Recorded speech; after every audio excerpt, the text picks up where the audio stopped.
Hello guys, happy Thursday. It is stuffed animal day and I have this giant stuffed animal um, T-Rex that Howie let me borrow. So I hope you guys have a stuffed animal. He'll be perfect to read to right now when we read our next chapter of Magic Treehouse, Chapter 6. So this chapter is called Shadow Warrior. Jack and Annie went into the cave. They followed the ninja through the darkness. The back of the cave was lit with dozens of candles. Shadows danced the walls. In the flickering light, Jack saw a dark figure sitting on a woven mat. The Ninja Master. The ninja bowed to the master. Then he stepped to one side. The master stared at Jack and Annie. "Sit," he said. Jack and Annie sat on the cold, hard floor. "Squeak!" The mouse poked its head out of the pouch. "It's okay, Peanut," said Annie. The master stared at the mouse for a moment, then looked at Jack. "Who are you?" he asked. "I'm Jack, and that's my sister," said my sister Annie. Jack answered.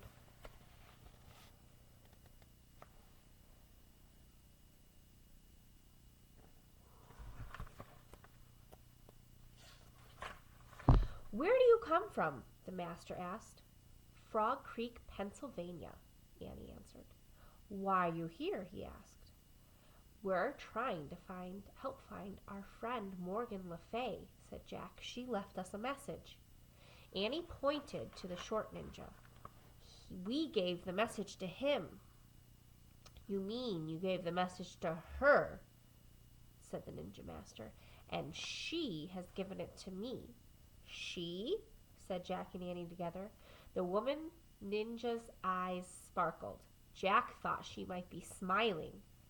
The master held up Morgan's note. "Perhaps I can help you," he said. "But first you must prove yourselves worthy of my help." Just then the tall ninja appeared. He made a sign to the master. The master stood up. He handed Morgan's note to Annie. "We must go now," he said. "The samurai are close." "Samurai?" said Jack. He knew that the samurai were fierce Japanese fighters. "Were they the ones in the valley?" Jack asked. "The ones with the torches?"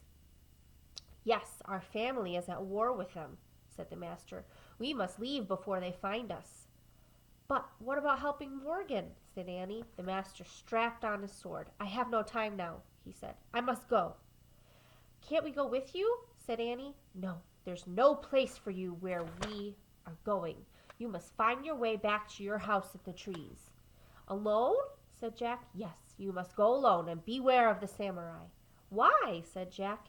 "They will think you're one of us," said the master. "They will ask you no questions. They will show you no mercy." "Yikes," whispered Annie. "But you have seen the way of the ninja. You can practice it yourselves now," said the master. "How?" said Jack. "Remember 3 things," said the master. "What?" said Jack. "Use nature, be nature, follow nature." "I can do that," Annie said. Jack looked at her. "You can?" he said. The master turned to Jack. "Your treehouse lies to the east. That is the way you must go," he said. "How?" wondered Jack. "How will we find the east?" Before he could ask, the master bowed, and then he disappeared into the shadows. The 2 ninjas led Jack and Annie out of the cave into the moonlight. The tall one pointed at the pine forest. Then they too disappeared in the darkness. Jack and Annie were all alone.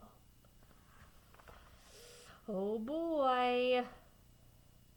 I wonder if they'll find their way back to the treehouse or if they'll run into the samurai. We'll have to figure that out tomorrow.